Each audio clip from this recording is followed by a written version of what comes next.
Olá, caros amigos. Hoje nós vamos falar sobre as nulidades no processo penal, especificamente sobre a teoria da nulidade no processo penal, né? Então, assim, é um conjunto estrutural teórico que nos ajuda a reconhecer vícios processuais. A bem dizer, nós estamos diante de um sistema de controle de vícios, né? Controle de atos processuais penais viciados. Ou seja, se eu estou diante de um processo criminal, né, e estou produzindo atos que restringem a liberdade das pessoas, eu preciso também corrigir, adequar, controlar a rigidez desses atos processuais. Então, temos a teoria da nulidade no processo penal. Ok? Nossa sistemática será a seguinte: nós vamos fazer uma exposição breve sobre os assuntos principais introdutórios da teoria da nulidade e, em seguida, eu vou escrever algo em Word para que a gente possa dominar melhor esses conteúdos. Então, assim, eu tenho primeiro a definição da nulidade. Nulidade, segundo pensamos, não é simplesmente vício, nem é simplesmente sanção. É uma estrutura dúplice. São as duas coisas. Porque nós estamos diante, sob esse ponto de vista, de uma norma jurídica complexa que se divide em duas outras normas. Uma que reconhece o vício, a outra que aplica a sanção. Então, a depender da classe que eu indique como de nulidade, uma inexistência jurídica, uma nulidade absoluta, uma nulidade relativa ou irregularidade, eu vou ter a correlata consequência, segundo a gravidade, que poderá ser inexistência jurídica, né? Poderá, da inexistência jurídica, eu poderia aplicar como consequência a invalidação. Poderá ser uma nulidade absoluta. Da nulidade absoluta, eu também, igualmente, poderia aplicar invalidação. Mas se cuidando, por exemplo, de uma irregularidade, as consequências passíveis de serem atreladas à irregularidade são consequências menos gravosas, como é o caso da convalidação. Aí observe, nós trabalhamos com nulidade sob a perspectiva de um sistema de normas individuais e concretas. Tá? É diferente de normas abstratas, normas gerais, como essa definição que eu busquei, eu logrei em Kelsen, né? Então, assim, normas gerais e abstratas, Constituição da República seria uma. Norma individual e concreta é aquele ato processual que eu produzo no processo. E eu busco casar a teoria da nulidade com a teoria do ato jurídico. Se essa norma dúplice que eu referi, de antecedente e consequente, né, de nulidade fato, né, nulidade e vício, e o consequente, nulidade sanção, nulidade resposta, né, se eu tenho aí um sistema de normas individuais e concretas, esse sistema visa o controle da rigidez dos atos processuais.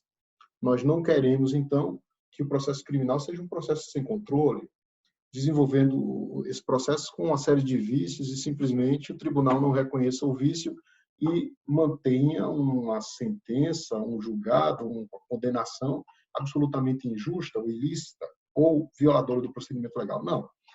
Da mesma forma que eu tenho controle de constitucionalidade das leis abstratas, eu tenho no processo criminal uma teoria que é para viabilizar o controle da nulidade no processo, né? Então, assim, para que eu viabilize o controle da nulidade no processo, naturalmente que o juiz deve ser provocado, ou pelo menos tomar ciência, ainda que de ofício, de um vício processual. Isso quer dizer o seguinte: em processo criminal, nós não vamos ter como falar que há nulidade se não houver um dizer do juiz a respeito, né? Essas ideias, no direito tributário, nós devemos a Paulo de Barros Carvalho, a Tasso Lacerda da Gama, ao Gabriel Ivo, né, que trabalha com essa perspectiva de que é necessário uma pessoa, um sujeito, para que a gente possa poder falar em incidência normativa. Então, ela não acontece automaticamente. Tanto que o processo mais absurdo e abusivo que a gente pode encontrar por aí, imagine um processo mais estúpido, sem citação, inquisidor, se ninguém reclamar, o réu vai cumprir a pena de maneira absurdamente injusta, mas vai cumprir a pena. Então, é necessário que, pelo menos, se coloque em dúvida um vício específico, né? Então, assim, a nulidade no processo penal é vista sob essa perspectiva como uma norma jurídica dúplice que reconhece dois liames, né? Um liame de antecedente e consequente. Ou seja, primeiro eu reconheço o vício, a atipicidade, que pode ser em uma daquelas 4 categorias. Em segundo lugar, eu aplico a respectiva consequência, né? E aí pode ser, por exemplo, a invalidação. Eu trabalho, então, com a noção de sistema. O que está dentro do sistema é válido e efetivamente existe. É no sentido keynesiano que o ponto de vista de validade significa a especial forma de existir. Então, assim, não há como você falar em processo criminal em nulidade de pleno direito, porque, efetivamente, se você produz o ato absurdo lá, ele vai estar operando efeito. Imagine uma sentença assinada por alguém que é um não juiz, um estagiário, um servidor. Se ninguém perceber quem assinou essa sentença, por mais que se trate de um inexistente jurídico, ela será capaz de produzir efeitos. E observem, né? Geralmente dizem assim, olha, o processo criminal, né? O processo penal, se for inexistência jurídica, é desnecessário dizer, porque o vício é tão grave que não se produz efeito, né? Ou seja, se for o caso de inexistência jurídica, seria desnecessário instrumento e momento. Eu não precisaria de recurso, nem precisaria falar, tá? Mas a coisa não é bem assim. Se é verdade que não necessariamente eu preciso de um recurso, não é exato que eu não preciso dizer nada, porque muita coisa que não teria capacidade de produzir efeitos jurídicos acaba sendo sentido na prática, né? Se a inexistência jurídica ela não é capaz de ser lida pelo sistema, por outro lado, existe possibilidade de alguns efeitos, de alguma eficácia ser produzida. E assim sendo, né, esses efeitos produzidos ou essa eficácia sendo emanada, é necessário que o juiz coloque um ponto final a respeito. Ou seja, em direito processual, especialmente em processo criminal, nós precisamos sempre do uso do vernáculo, tá? Então, nulidade é uma estrutura dúplice que vai de antecedente a consequente, um ligado ao outro, por uma relação implicacional, né? Então, dado o antecedente e o consequente, eu preciso amarrar. E essa amarração, ela vai variar de acordo com a gravidade do vício. Quanto mais grave, a consequência deve ser mais dura, não é? Então, eu tenho uma série de princípios, né? um leque, um feixe, um princípio, uma espécie de uma tessitura normativa que vai orientar quando a nulificação deve ser declarada ou não pelo tribunal. O fato é que sempre deve ser declarado o vício. A consequência é que depende. Mas, primeiro, a gente já pode vincar o seguinte, que nós não concordamos com a tese de relativização das nulidades processuais. Tá? O que é que isso quer dizer? É uma tendência que nós podemos perceber facilmente nos tribunais, de que tribunal nenhum reconhece qualquer tipo de nulidade. Muito raro. Tá? Ou seja, em poucas palavras, tem sido muito raro o controle dos vícios processuais pelos tribunais. Quase nunca a gente percebe que um processo está sendo anulado, né? A gente pode duvidar de duas perspectivas. Ou o controle tem sido baixo, realmente, de maneira indevida, ou os juízes não estão mais cometendo equívocos no processo criminal. Tá? Eu penso que o controle deve ser mais eficaz, em especial, que nos casos de nulidade absoluta e de inexistência jurídica, os vícios não podem ser objeto de transação. Tá? Os vícios não podem ser objeto de alívio de controle. O controle ele tem que ser eficaz e duro. Isso porque a noção de prejuízo aí vai estar embutida. Certo? Então, assim, os tribunais têm dito, especialmente no Supremo Tribunal Federal e sendo seguido pelos demais tribunais, que as unidades absolutas também exigem a demonstração do prejuízo. Isso porque o artigo 563 do Código 563 dispõe da seguinte maneira, que nenhum ato será declarado nulo, tá? Se não decorrer dele prejuízo para a acusação ou para a defesa. Então, nenhum ato será declarado nulo se não decorrer prejuízo para a acusação ou para a defesa. Como nenhum ato, aí eles exageram e dizem, olha, nenhum ato, inclusive as nulidades absolutas ou relativas. Todavia, o capítulo que dispõe sobre as nulidades processuais, inseridas no livro 3, né, o nosso título, ele não ajuda muito. Tem vários dispositivos assim que tem redação contraditória, ou então assim uma redação um pouco imprecisa, como o vernáculo, que não é muito adequado. Ou seja, é necessário que quem vai interpretar colmate essas deficiências para chegar a uma interpretação uniforme. E o fato é que nós temos, no 564, nulidades combinadas, nulidades expressas, ali catalogadas como vício, da seguinte maneira: ocorrerá nulidade nos seguintes casos, né? Ocorrerá nulidade nos seguintes casos. Então, nós temos incompetência do juiz, né? Nós temos ilegitimidade de parte, falta de intimação, dentre outras disposições que ali estão e que precisa ser esclarecido. Bom, quer dizer que está sendo dito ali que há nulidade e não vai haver nulidade? Como assim? Né? Porque o que nos parece é que eu não posso negar a existência de nulidade naquelas hipóteses específicas em que a legislação afirma ao juiz que ele deve reconhecer a nulidade. Ou seja, aquilo é um relato ao juiz.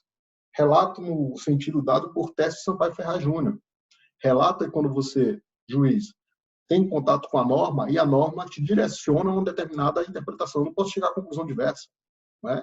Então, qual é a nossa conclusão? É que o par de nullité sans griffe, né, não há nulidade sem prejuízo, em especial o artigo 563, não poderia jamais ser aplicado às nulidades absolutas. Como, aliás, foi tradição doutrinária nossa. As mudanças que aconteceram em torno da jurisprudência são mudanças que não encontram respaldo na doutrina mais clássica. Né? Nulidades absolutas, prejuízo embutido na lei. Nulidade absoluta, eu não tenho que tergiversar. Por exemplo, violação do texto constitucional, eu não tenho que salvar, né? Tem que repetir o ato. Então, a ideia da teoria da nulidade, amarrando uma norma na outra e trazendo para ela, a partir disso aí, uma série de deduções, todas as deduções que nós vamos extrair, vocês vão perceber logo hoje no início, todas as deduções decorrem da definição do conceito de nulidade. Né? Igual quando um filósofo, por exemplo, pensava, né, o Sócrates, conhece-te a ti mesmo. Todas as outras deduções se baseavam na ironia e na maiêutica que decorria dessa afirmação e de outras. Né? Ou então mesmo Descartes, penso logo existo. Todas as outras deduções se baseavam nos mesmos métodos. Então, nós também vamos basear nesses métodos para chegarmos a conclusões racionais. Né? Então, qual que é o fito? Qual que é o objetivo? É restringir, né? Limitar, diminuir a contingência, ou, em outras palavras, a discricionariedade do juiz. O que a gente quer no direito é previsibilidade.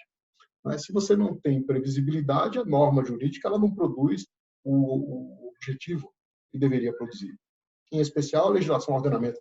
Se o ordenamento jurídico tem alguma função, a função é de constranger dogmaticamente o juiz, como diria o João Maurício Deodato. São constrangimentos dogmáticos. Se o juiz tem liberdade na hora de produzir uma norma jurídica, efetivamente a minha liberdade não é geral e restrita para eu fazer o que eu quero.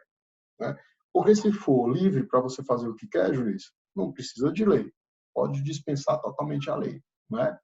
Então, gente, nós temos, então, um controle de nulidade, um controle de vícios, que é bem dizer, um controle a respeito de normas individuais e concretas.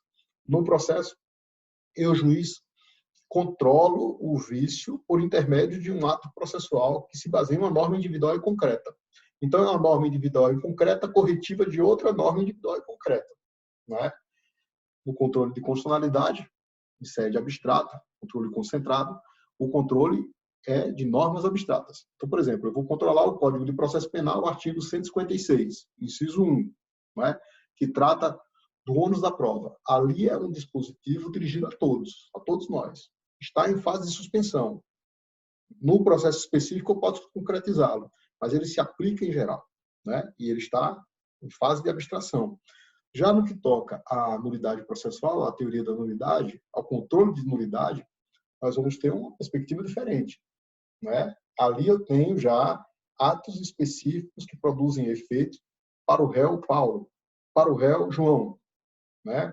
E aquele ato ali, quando ele é controlado, existe um outro ato que produz efeito sobre ele. A rigor, quando eu reconheço a invalidação, significa tornar sem efeito. Torno sem efeito o ato. Eu acho essa expressão perfeita, tornar sem efeito, porque é justamente isso que põe um ponto final aos efeitos por intermédio da sanção chamada invalidação, que é a subtração da validade. Se eu posso dizer, conforme Kelsen, que validade é a especial forma de existir, o ato está ali produzindo efeito dentro do microsistema chamado processo, validade. A invalidação é quando eu digo, olha, não produz mais efeitos. Parou, né? Mas isso só acontece quando eu, juiz, controlo e emito um ato com esse poder e com um vernáculo convencional. Eu estou aqui convencionando com vocês as expressões que nós vamos usar. Outra coisa, gente, é quanto à natureza da nulidade. É interessante isso, porque nós fomos criados em um ambiente, educados, e o Brasil todo é assim, até pela exposição de motivos do Código de Processo Penal de 41, vocês veem isso com total nitidez, pelo ódio às nulidades processuais. Né? Assim, os atores processuais, juiz, promotor, eles têm ódio das nulidades processuais. Né? Ah, vai criar nulidade, como se a pessoa criasse nulidade. Ora, a nulidade, sobre esse sentido, né, que eu posso chamar nulidade em sentido amplo, que é nulidade, defeito, nulidade, sanção, invalidação. Mas se eu falo nulidade em sentido amplo, eu estou querendo englobar os dois aspectos, nulidade, defeito, nulidade, sanção. Nulidade em sentido estrito, inexistência jurídica, nulidade absoluta, nulidade relativa e irregularidade. Né? Aí se eu falo nulidade consequência, invalidação, convalidação, saneamento. Né? Posso ainda dizer, ainda posso modular esses efeitos, para trás, para frente, desde a denúncia, ou então depois, anulo outros atos. Né? Mas veja que o termo é bastante amplo. Confere? Então, eu estou convencionando com vocês como vou chamar aquele fenômeno jurídico, porque sem convenção a gente vai ver qualquer tipo de nome usado aí. Tem ainda autor que defende a possibilidade de nulidade de pleno direito em processo criminal. Eu estou atrás de um exemplo para isso, sabe? Porque qualquer ato absurdo a gente percebe produzir defeito.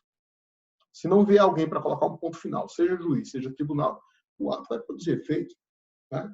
Ou seja, a nulidade de pleno direito ela precisa ser reconhecida também. Até a inexistência jurídica, se não for inexistência jurídica natural, né? Se não for algo assim que naturalmente não produz efeitos, como uma sentença, por exemplo, que ninguém entende, sem parte dispositiva, etc., a gente vai precisar reconhecer e dizer a resposta. Aliás, quando tem algum ato ininteligível no processo, digamos que não tenha condão algum de produzir efeito, ainda assim o juiz tem que falar e corrigir. Né? Retifica aquele ato. Aquele ato quer dizer isso, mas é sempre necessário um esclarecimento, um dizer a respeito. Outra coisa é que nenhuma nulificação suprime o ato processual. Isso é fantástico. Por quê? Você, se tiver um vício, né, um vício específico no processo, por exemplo, uma sentença, e se resolva nulificar aquela sentença, o fato é que aquela sentença vai ficar sempre ali. Até no processo eletrônico fica ali o histórico com o risquinho. Né? É como se a gente tivesse o nascimento de alguém e toda e qualquer cirurgia fica marca. Então, o processo antigo que volta para o juiz de primeiro grau, na verdade, o juiz de primeiro grau vai ter que produzir novos atos processuais. Ele não vai fazer de novo. Quando se nulifica e manda retornar ao status quo ante, o que foi feito foi o seguinte, olha, torne-se sem efeito todos os atos até hoje produzidos. Faça de novo. Né? Então, fica uma marca, fica um deítico, né? Fica um distintivo da atuação judicial. Nada se começa do zero e do novo, mas se faz de novo. A questão da nulificação é interessante quando nós trabalhamos com prova. A prova ela se desenvolve em 4 estágios. Se eu for contar a fonte, são 5 estágios. Mas vamos lá. Primeiro eu postulo, postulação, eu peço, tem que ser parte legítima. Né? Depois eu admito, eu defiro a prova, aquisição da prova, o ato aquisitivo. Depois eu produzo, com contraditório. Por último, eu transformo a prova em um argumento capitulado na sentença, descrito na sentença em forma correta, né, para ser um argumento verdadeiro. É nesse sentido aí que a gente pode trabalhar com a noção de verdadeiro e falso, porque geralmente o que está na sentença é válido ou inválido. Né? Mas quando eu trabalho com a noção de ciência em sentido verdadeiro e especial para a aferição da prova, existe um aspecto veritativo, né? Mas é validade e validade. É validade ou invalidade, mas existe um aspecto de verdade ali. Pois bem, mas eu quero chegar no seguinte: se eu, juiz, defiro uma prova de maneira indevida, se eu, juiz, me equivoco e mando produzir uma prova ilícita, bom, essa prova vai ter que ser desentranhada do processo. Mas o desentranhamento, na verdade, equivale à nulificação, à invalidação do ato aquisitivo. O meu deferimento foi errado, o meu deferimento recaiu em nulidade absoluta. Né? Violou uma regra essencial de natureza constitucional, que significa, que diz, que dita, que são inadmissíveis no processo as provas obtidas por meios ilícitos. Eu, juiz, prejudiquei essa regra, né? Eu, juiz, feri essa regra. Então, reconhecendo o vício, eu nulifico aquele ato processual. Tá? E, por consequência, a perda de efeito daquele ato expurga a prova. Então, observem que o sistema de controle de nulidades é, bem dizer, um sistema de garantias.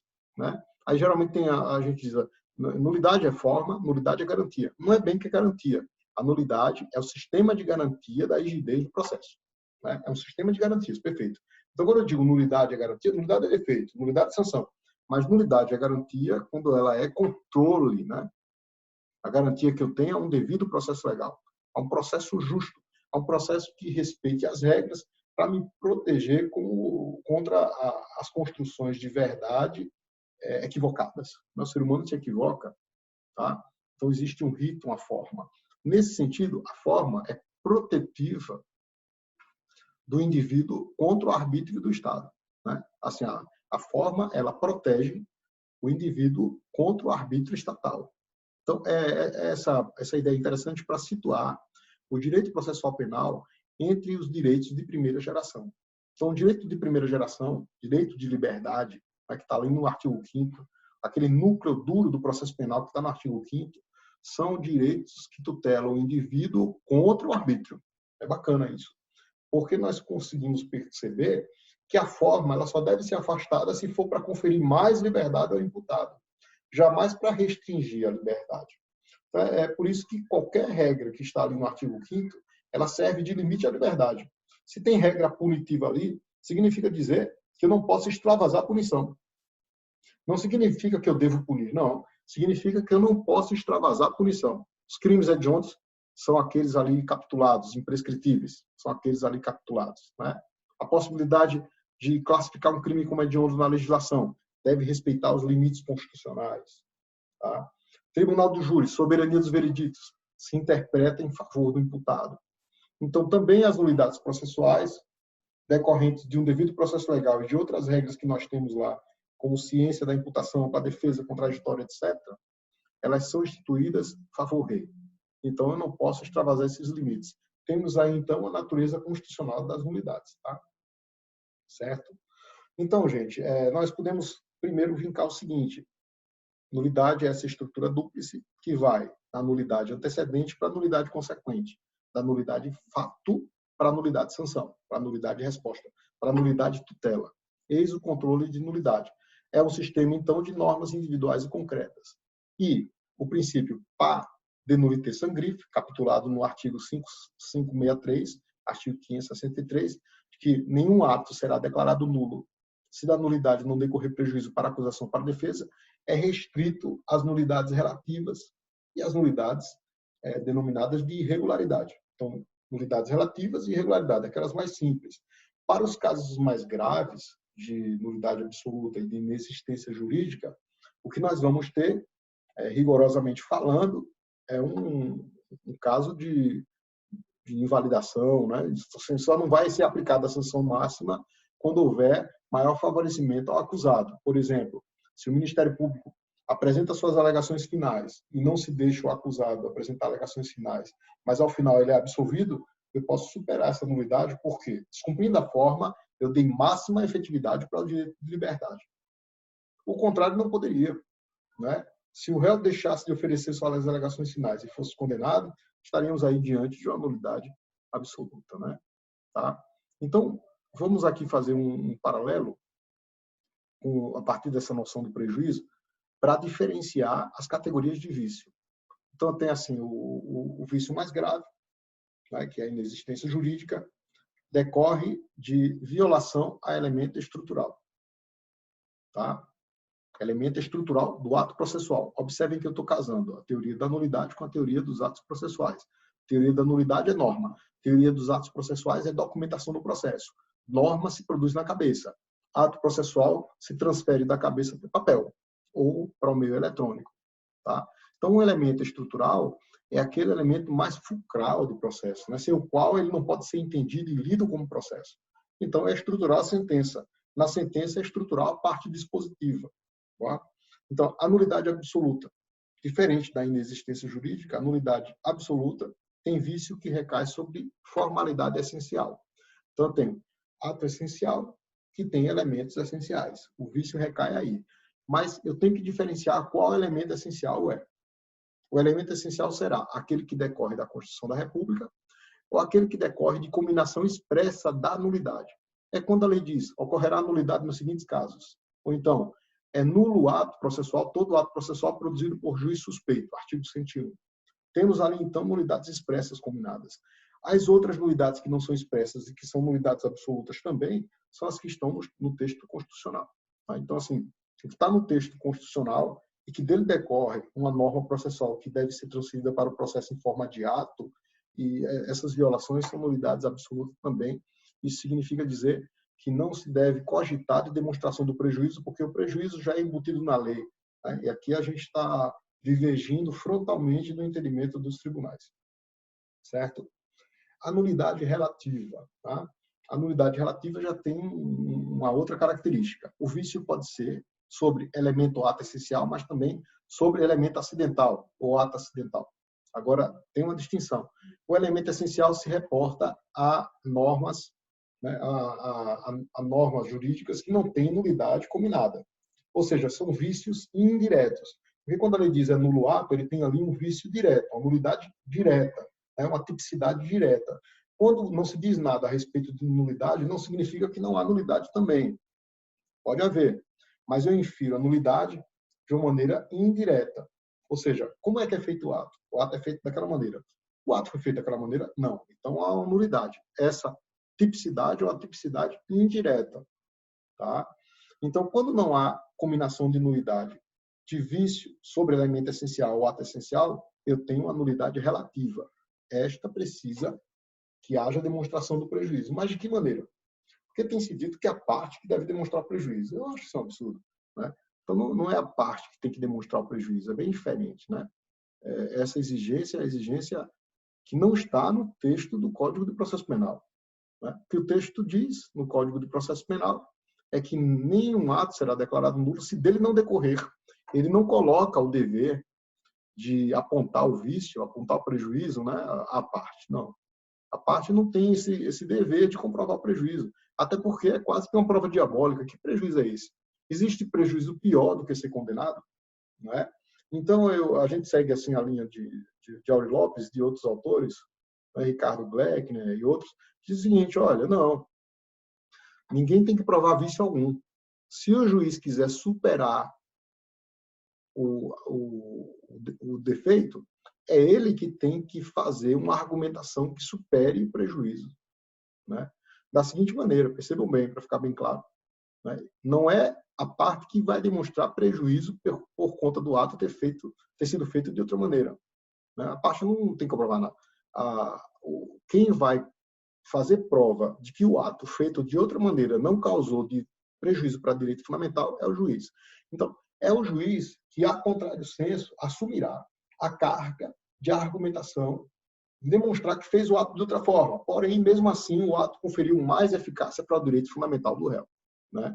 Então, existem alguns exemplos assim, interessantes. Por exemplo, o laudo foi juntado posteriormente à condenação por tráfico de drogas. Já pensaram nisso? Procedimento de tráfico de drogas, nós temos dois laudos. Um laudo de constatação provisória e um laudo de constatação definitiva. Tá?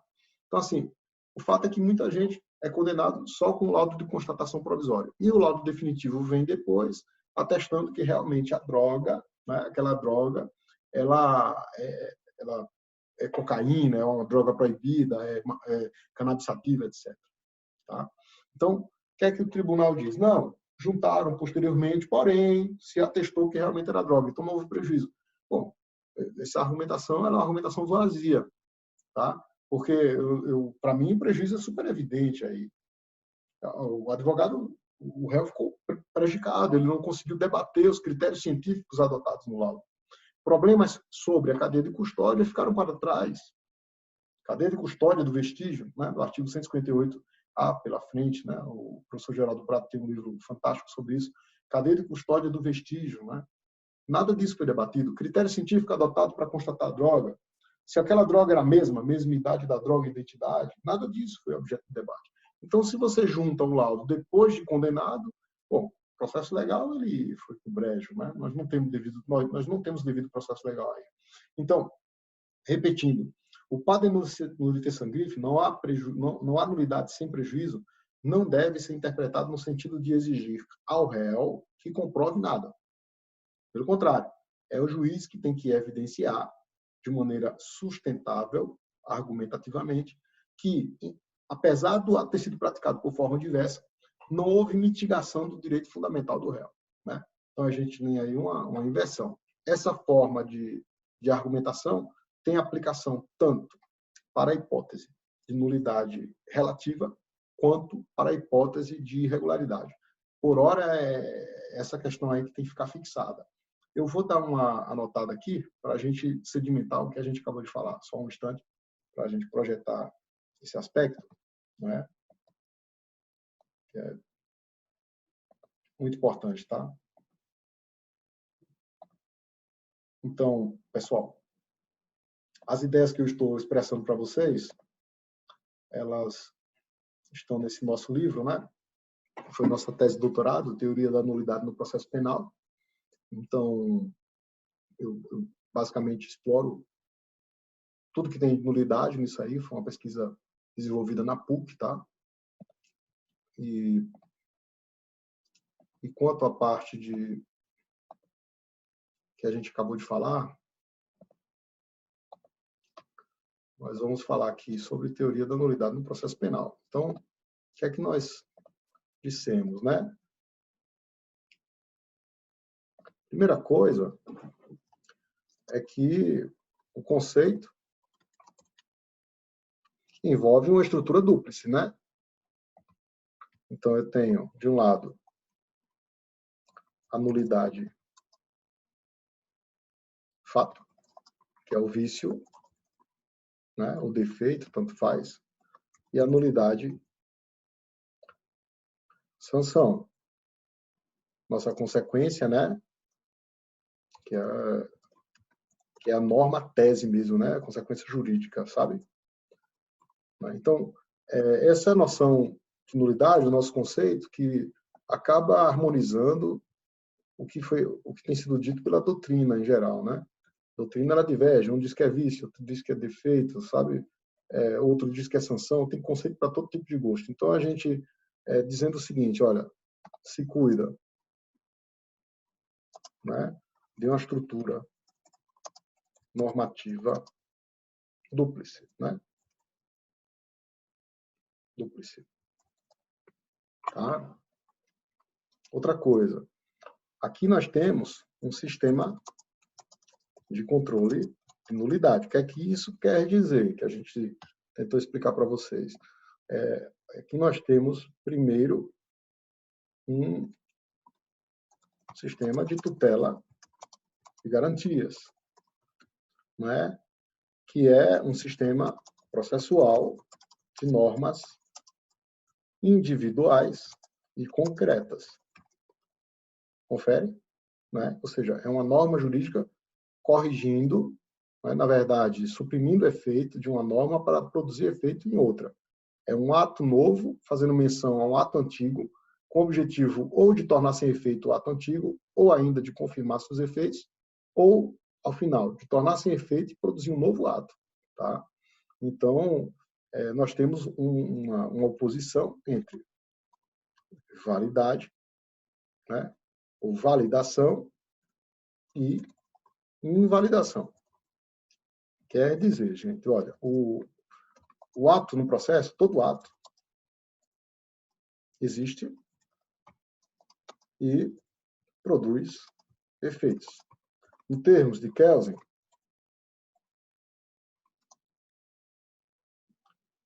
validade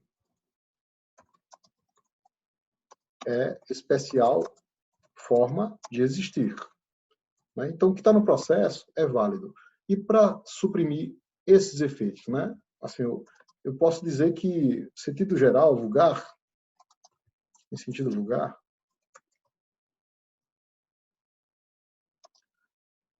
é tornar sem efeito um ato.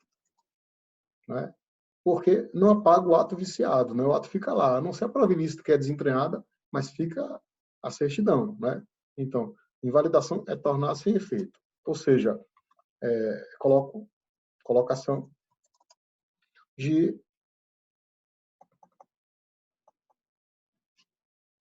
um sinal negativo na validade, não é? Ou seja, é um novo ato. Novo ato que documenta norma individual e concreta. Ou seja, quando eu trabalho com um sistema de controle de nulidades, eu faço uma espécie de união, né? Eu uno, ou relaciono, né? A teoria relacionam-se a teoria da nulidade com a teoria do ato processual, tá? Então, aqui eu já tenho assim a documentação, né, das premissas principais do nosso sistema de controle de nulidades, tá certo? Mas eu tenho as classes, né, gente? Mas antes disso, vamos ver aqui uma estrutura, tá? Ou seja, a ênfase é na estrutura, tá? A ênfase é estrutural, certo? Então, vamos para cá.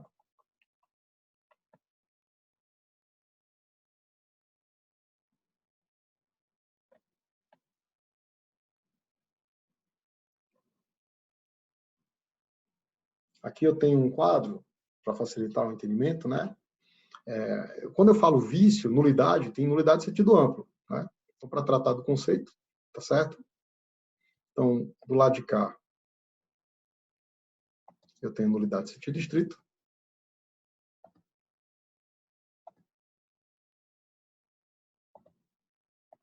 Né? A nulidade em sentido estrito, eu parto do defeito para a consequência. Entre uma e outra, né, existe uma relação implicacional de dever ser. Certo? Esse dever ser é o que a gente pode chamar de cópula, né? De implicação, né? Então, dado o defeito, tem-se a sanção. Qual é o objetivo disso? O objetivo é constranger dogmaticamente o juiz, né? Eu posso dizer que o ordenamento jurídico ele é um enlace, né, entre normas, entre regras que podem significar constrangimentos dogmáticos, né? Os dispositivos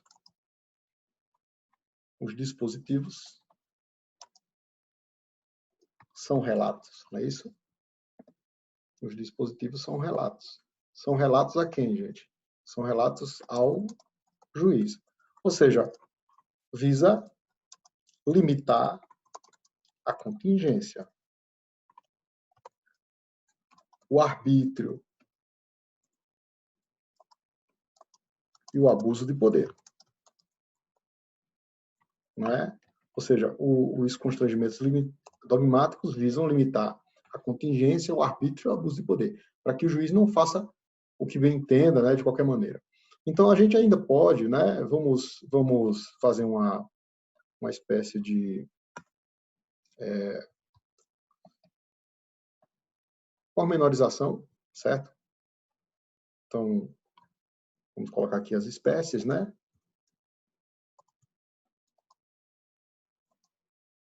Espécies de vícios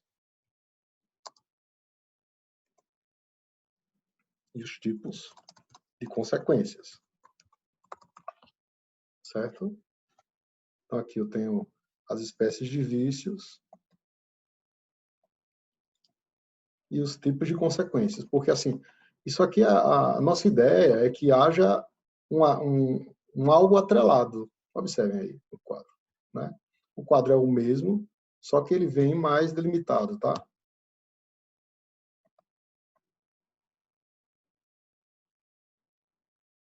Então, vamos lá.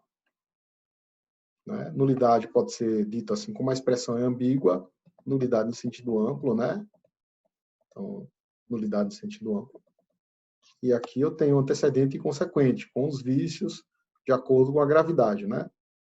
Então, a inexistência jurídica é o vício mais grave, né?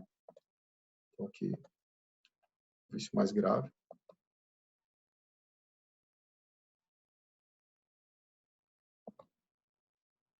Certo? E a irregularidade, o vício menos grave, tá certo? Então, podemos até dar um toque, né? O vício menos grave é a irregularidade, tá joia?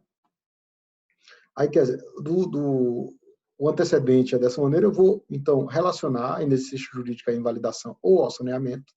Invalidação é suprimir a validade.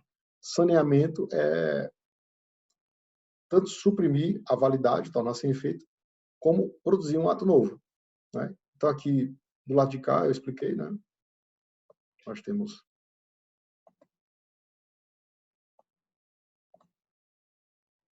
que, no caso do antecedente, né?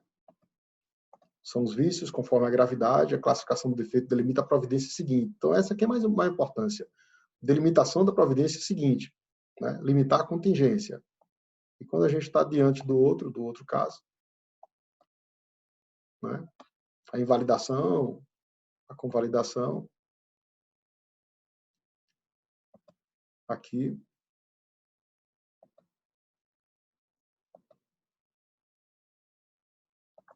nós vamos ter as providências seguintes, né? Que são providências de controle de nulidade. Tá?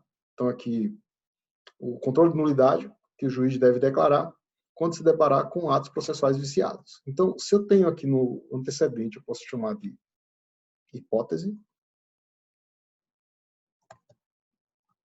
O que vai produzir efeitos de verdade no processo é a tese, né? Então, a tese é que é mais forte, né? Que suprime a validade.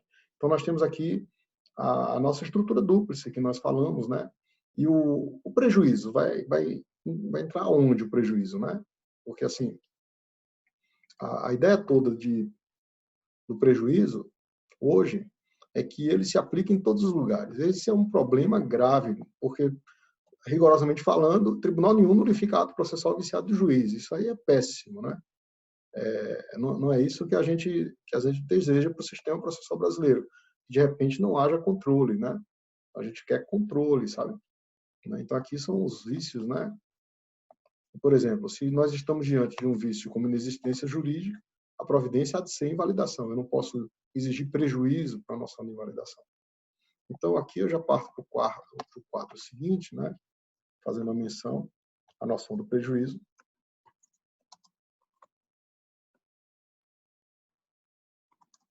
Noção de prejuízo, né?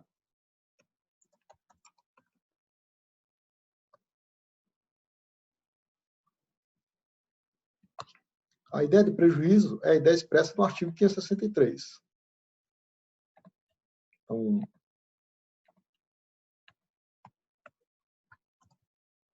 de acordo com 563, nenhum ato será declarado nulo se da nulidade não resultar prejuízo para a acusação ou para a defesa. Ou seja, não há aí o dever da parte de provar o prejuízo, né? Não existe esse dever de maneira alguma. Isso é um dever que tem sido exigido agora recentemente pela jurisprudência.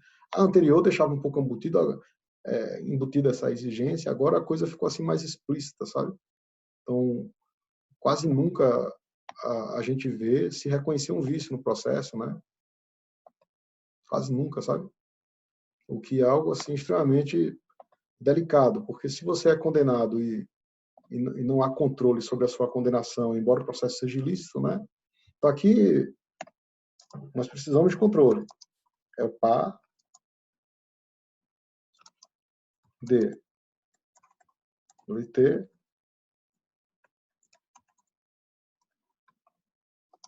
sans griffe. Princípio francês, né? Não há nulidade sem prejuízo. É um princípio também de direito privado, é aplicado ao penal, mas é de direito privado. Daí o problema de você aplicar conceitos de direito privado ao direito processual penal sem fazer o devido filtro. Nenhum ato será declarado nulo se da nulidade não resultar prejuízo para a acusação para a defesa.